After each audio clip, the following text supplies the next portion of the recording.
Y nos da mucho gusto recibir aquí en el estudio a Paco Ignacio Taibo II. Él es director general del Fondo de Cultura Económica y como siempre es un gusto, Paco, que nos acompañes. Es como de casa esto. Bien, me pongo de buen humor con ustedes. No, Oye, excelente. Antes de, porque traes varios temas que vale la pena abordar de la agenda. Me interesa ver tu opinión en dos asuntos en particular. Lo primero es, a ver qué sensación tuviste tú.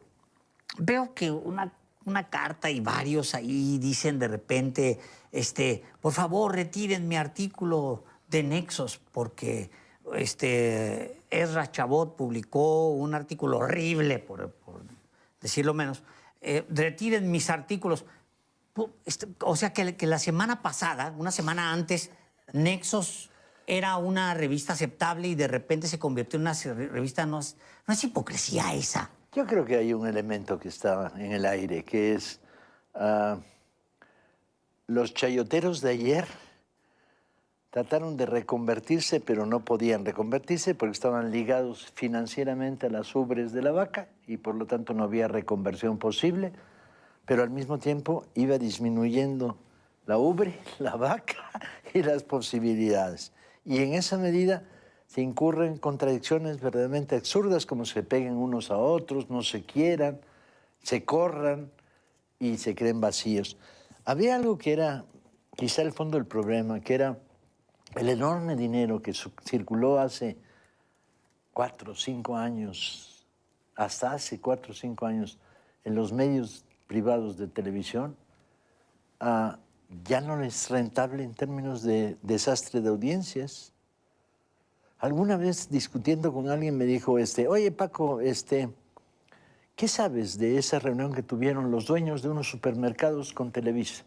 Dije, no sé nada, que yo qué voy a saber, yo vivo en otro planeta. Porque Televisa les dijo, esta publicidad con estos descuentos, estas promociones, bla, bla, y le dijeron, con esas audiencias que tienes, no. Hay un fenómeno asociado, ¿no? No solo pérdida de credibilidad a nivel del gran público, sino pérdidas de audiencia y por lo tanto pérdidas de publicidad, que es el gran maná de este mundo. Y entonces, ¿qué pasa con los cuates que están colgando ahí?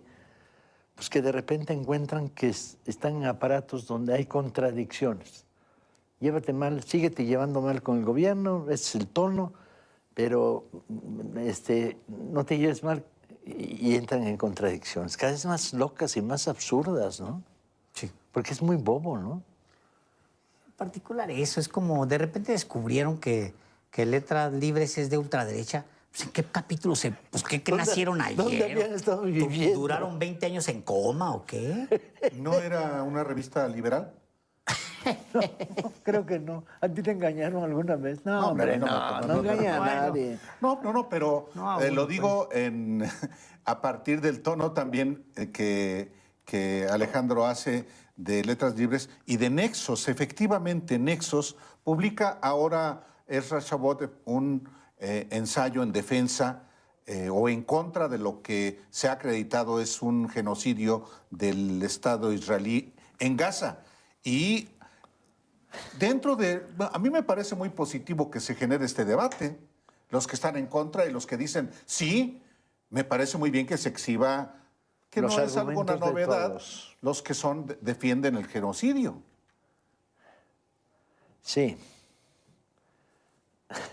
¿Qué quieren que les diga? Hace mucho que no abro las páginas ni de Letras Libres, ni de Nexos, ni de Excelsior, ni del Universal, ni de Reforma, ni de... ¿Qué me falta? No, bueno. Me falta una. Todos, porque ahí andan, ahí están. Y no las abro. Y cuando me veo obligado, porque llega un rebote informativo, digo cosas como punitivas, como qué pinche es la prensa mexicana privada. Y tengo que apelar a la definición de pinche que tiene el diccionario del español que se habla en México, que es roñoso, rastrero, chafa, ¿no? Y bueno, es que esto no es un, pinche no es un insulto, es un adjetivo calificativo. Sí, sí. Al final de cuentas, o no sé cómo lo veas en realidad, Paco, al final de cuentas, todas esas publicaciones y en general el ecosistema de medios, el que ahora dice que es censurado, que es la segunda pregunta que te quiero hacer, con respecto a estas quejas, esta ola son exactamente los mismos medios de hace 8 años. O sea, estamos hablando de un ecosistema que realmente no se ha movido. Y te voy a decir por qué. Porque el Estado tampoco le ha metido ahí en un deseo también de que, pues bueno, es el sector privado que se mueva. Reprimiendo. ¿O cómo lo ves? ¿Cómo lo A mí me analizas? parece que era obvio decir, los medios han operado en estos últimos años, este sector de los medios ligados al pensamiento conservador, a lo reaccionario, al gran dinero, han operado como calumniadores, impunemente, todos los días. Yo lo he vivido 30 veces en estos últimos 8 años. Calumnias, mentiras, no es cierto. ¿Ya cerraste Educal, por cierto? Sí.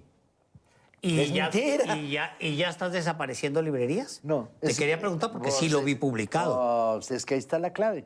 Que es, les cuento lo de Educal para que tengan una visión, porque si no, nos movemos en el aire. Sobre todo ustedes, porque estos dos rápidamente van a entender que son listos. Pero ustedes, que también son listos, son listos, si no estarían en el otro programa, si no estarían en otro canal. Educal estuvo en crisis durante estos últimos 8 años. Era una distribuidora que no publicaba, solo distribuía y comercializaba libros. Esta situación de crisis, producto de un montón de factores, se engordó, hubo malos manejos durante una época, distribuía libros que no tenían salida, melón o sandía. El caso es que Educal perdía todos los meses más de lo que costaba la nómina. Entonces, si la nómina costaba 7 millones de pesos, todos los meses perdía 2. Y ¿qué pasaba cuando perdía? Se los debía a editoriales que había vendido sus libros y no se los pagaba. Se los debía a Hacienda, se los debía a la luz, se los debía a... Entonces, esta crisis permanente de Educal estaba marcada porque desde el gobierno de Andrés dijo fusiona Educal con el fondo. Únelas. Sí. Son 2 cadenas de librerías y de distribución, fusiónalas. Claudia lo reitera, fusionas. Y a principios de este año nos tomamos la fusión en serio. O sea, empezamos a procesarla. ¿Qué ocurre? Había 2 posiciones discutiéndose y no quiero ocultar que hubo 2 posiciones. Una de ellas era la que decía, esta empresa es un desastre, la liquidamos, la cerramos. Y yo mantuve firmemente la idea de no, porque lo que hay que hacer es fusionarla, o sea, salvar lo que sirve y eliminar lo que no sirve. O sea, todo lo que estaba duplicitado, todo lo que estaba doble, todo lo que no era necesario. Y entonces, ¿qué había que salvar? Había que salvar 70 librerías, una gran bodega y una cadena de librobuses, que eran las librerías móviles. Entonces, salvemos esto. ¿Y entonces cómo lo salvamos? Pues con un proceso en que vamos achicando la nómina para que pueda pagarse y vamos absorbiendo en el fondo las librerías. Entonces, ¿qué empezamos a hacer? Pues absorberlas una por una, técnicamente. Hablar con los trabajadores y decirles, vente a trabajar al fondo. Mismo empleo, mismo trabajo, mismo salario, pero y la librería en el mismo lugar y con el mismo nombre, las que tenían nombre. O sea, no desaparezcamos la red librera, mantengámosla. Y el resultado fue que el fondo va a absorber en estos próximos meses, ya ha absorbido 30 o 40 librerías de Educal, parcialmente. Falta absorber al personal de esas librerías, ¿no?, para que entre el fondo y se mantengan. De las 70 librerías que había en Educal, yo creo que vamos a mantener 66, 67. Eso es casi todo. Sí, las 3 que se van a perder, una se perdió por motivos ajenos a nuestra voluntad, que es una que había en Reforma, que era el edificio era propiedad de la Secretaría de Cultura Federal. Estaba rentado, lo derrentaron, los corrieron y cerramos. No la cerramos, no se cerró la librería. Y otra que teníamos duplicidad. Había dos en la misma ciudad, fusionémosla en una sola y ahorremos parte del gasto y concentremos. Entonces, ¿estamos cerrando librerías en Educal? No, no estamos cerrando. ¿Estamos reconvirtiéndolas? Sí. ¿El personal de las librerías y de los librobuses y de la bodega va a permanecer? Sí. Y sin embargo, de repente te encuentras con un titular periódico que dice están cerrando librerías en Educal. Y toma como ejemplo la que cerraron, porque el edificio de Reforma sí. Nos lo quitaron, la cerramos aunque no quisiéramos, pues, ¿no? El edificio no era propiedad nuestro, ni de Educal, ni de nadie, de la Secretaría de Cultura rentaba. Y una que recoge una idea falsa, porque dice que se va a cerrar una de las librerías del pasaje Pino Suárez, lo cual no es cierto, porque hay 3 librerías y se van a conservar los 3. Lo que pasa es que cambiamos el modelo de gestión. En lugar de que una librería venda solo los viejos fondos de Educal, va a vender los fondos de Educal y los del Fondo de Cultura. En todos lados, además, estamos unificando los catálogos. Pero te hablan de ese tipo de cosas porque te tienen tirria en los medios. Pues por lo que dices, Paco, pues si les dice que son una prensa pinche, pues obviamente te van a zumbar. Ya lo hiciste toser, señor Delgado. Me hicieron toser. No, es por falta de tabaco. No es por lo que estoy bebiendo. Que es agua de Jamaica de aquí. ¿Qué es agua? Es lo que te iba a preguntar, porque tiene color rojito. Agüita. A ver, sí me tienen tirria. Te tienen tirria. Sí, y odio a Apache, pero es mutuo y compartido. O sea, yo lo entiendo, lo reconozco. A mí me parecen deleznables, me parecen escoria, me parecen mentirosos, calumniadores, incapaces de contar una cosa verdadera. Y entonces, bueno, apelo, como bien dije, la palabra pinche, lees el diccionario del español que se habla en México y dice roñoso, chafa, de baja calidad. Y además dice, usado como insulto menor. Ni modo, sí, nunca he tenido ¿Sabes qué? Si algo no he tenido es miedo a decir lo que pienso públicamente. En ese nivel también la presidenta, te quiero formular la pregunta antes de irnos a la pausa, Paco. La presidenta de México, en la semana pasada, el miércoles de manera particular, mencionó particularmente a medios a los que no se les asigna publicidad oficial. A Reforma, al Universal, a TV Azteca. Es un tema que es muy importante discutir. Le cierra la llave a esos medios, se la abre a otros. ¿No es parecido a lo que ocurría en otros gobiernos? Le pregunté antes de irnos a un corte a Paco Ignacio Taibo II sobre lo que la presidenta de México dijo esta semana sobre los medios que tienen una identificación entre ellos porque pues ya no hay chayote. Y se refirió particularmente a la Universal, a Reforma, a TV Azteca. ¿Tú qué opinas justamente, Paco, sobre el tema de la asignación publicitaria a los medios de comunicación? El problema es que no que es, sino que había sido. Y la respuesta de la presidenta es la respuesta a lo que había sido.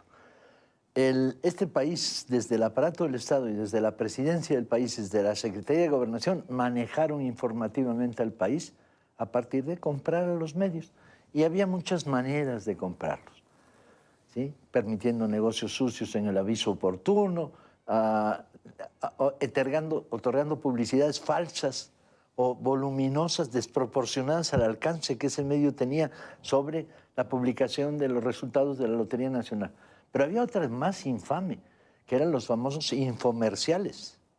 Como ustedes recordarán, cualquier información generada desde un gobierno estatal se publicaba como información periodística, cuando era simplemente una gacetilla pagada.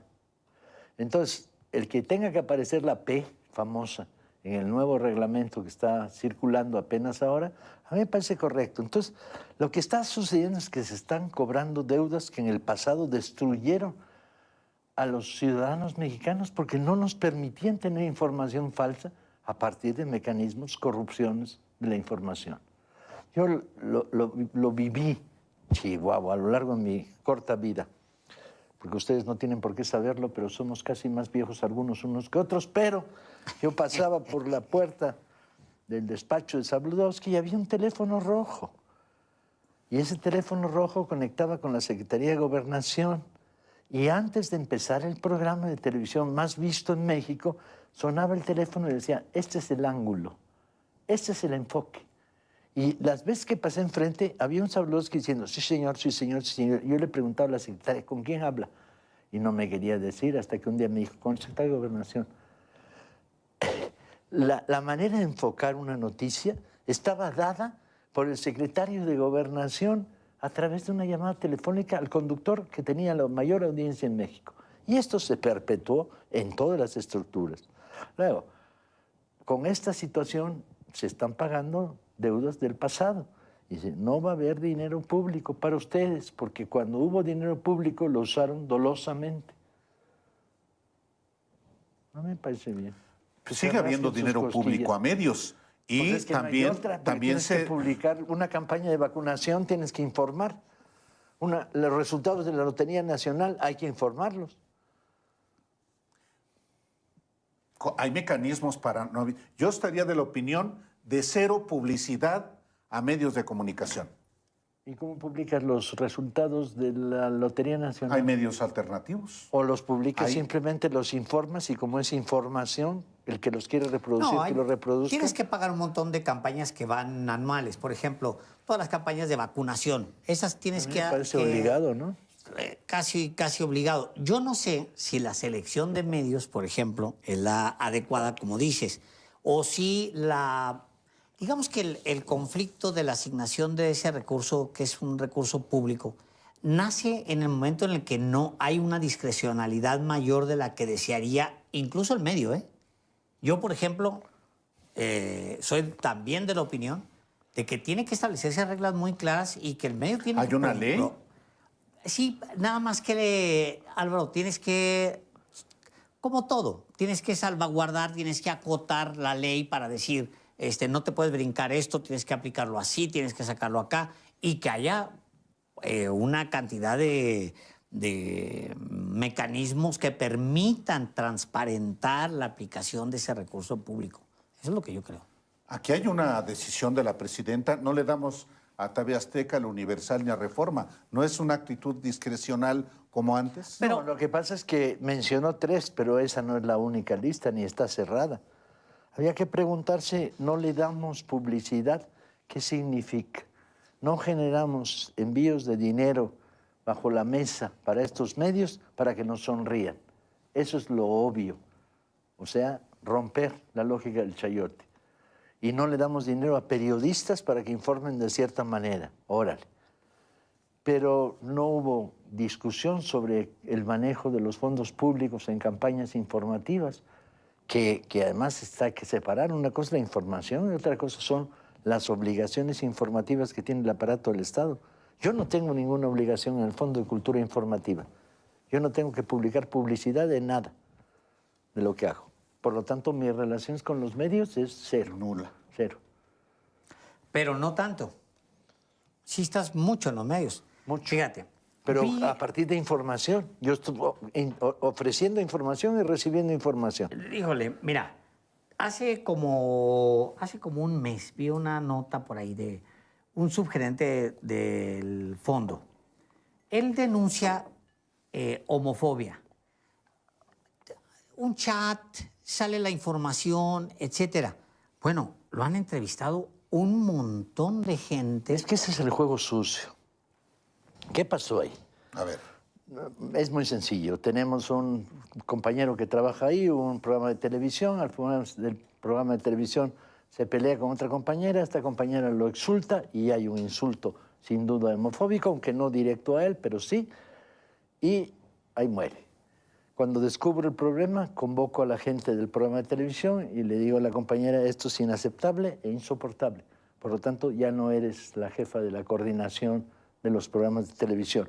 Y esta reprimenda pública, si no la aceptas, presenta tu renuncia.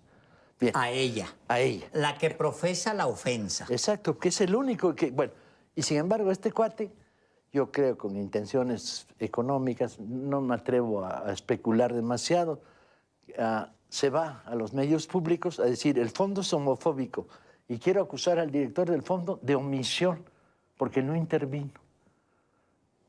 Pero lo hace antes de que sepa que hubo una reunión en la que pasó esto. Y les importa un cacahuate. Y este cuate desata una campaña que unos pocos medios, tampoco fue muy grande, recogieron, ¿no? Y un par de colectivos del sector gay analfabeta, porque si fueran leídos, se hubieran enterado que durante estos últimos 7 años no ha habido una sola denuncia de homofobia en el fondo, por un lado. Y por otro lado, hemos publicado cerca de 100 libros sobre los temas de los derechos minoritarios, los derechos sexuales, etcétera. Como 100 libros hemos publicado. Y ha sido la gran barrera contra políticas discriminatorias. Y entonces, ¿qué traen? ¿Se fabrican? ¿El fondo es homofóbico? Y yo me tiro de risa. No se sostiene con ningún argumento. Y sin embargo, algunos medios hacen eco de esto. Gracias a este pequeño personaje que tiene muy poco valor humano para haberse prestado una campaña así y que ya no forma parte del fondo porque hay un problema de abuso de confianza por haber no generado su demanda a quien la tenía que generar, que alguien que lo había insultado, y preséntala en el órgano de control y punto, sino haberla convertido en un debate público y haber llamado a colectivos a que actuaran. Tampoco fue trascendente porque estos colectivos son muy minoritarios. Pues es un poco el tema de la censura. Bueno, al Fondo de Cultura Económico no se ha dado lugar a la censura que acusan en medios, porque se siguen publicando autores de todos. Todos no, pero muchos, yo diría demasiados. O todos los que han tenido obra en el Fondo de Cultura Económica. Tiene cierta solidez. Pero además, en términos distributivos, algunas de las figuras del pensamiento conservador mexicano en el sector intelectual, pues vas a una librería del Fondo y pides libros de Aguilar Camín o de Krause, y hay libros que se vendan poco, échales la culpa a ellos, no a las librerías del Fondo. Sí, pero ahí están los libros. Ahí están. Se garantiza el derecho de la gente Claro. En el fondo solo, en la red de librerías del Fondo y Educal ahora que está fusionándose, solo cerramos por problemas de censura un material, que es prohibimos la distribución de libros de superchería médica. Usted se puede curar un cáncer de riñón mascando piedras. ¿Saben qué? Esto es peligroso, es mentira y es superchería. Sí, no, pues no. Para afuera. No. Y entonces no distribuimos. No distribuimos libros. Ya me saco la piedra que me regaló este güey. Sí, tírala. Vale para pura madre. Y no te vas a curar mascando corteza de pinole, no te vas a curar el cáncer. Y lo sacamos. Y sacamos los libros de superchería, de adivinación. Adivine usted el futuro. ¿Cómo ligar a la secretaria de su jefe sin que quitamos libros de superación? No los distribuimos. ¿Es censura? Sí. Estamos censurando bajo un argumento muy sencillo. Si la gente quiere leer esas cosas, que vaya y los compre en las librerías de Sambors, en las librerías del Péndulo o en otras librerías, ¿no? Hay un espacio para leerlos, claro. ¿No? En las ferias del libro convivimos con esos libros, pero nosotros no vamos a, desde el punto de vista de la red librera del Fondo, no vamos a estimular la venta de libros de superchería y pensamiento irracional. Paco Ignacio Taibo II, muchas gracias y gracias también a usted el día de hoy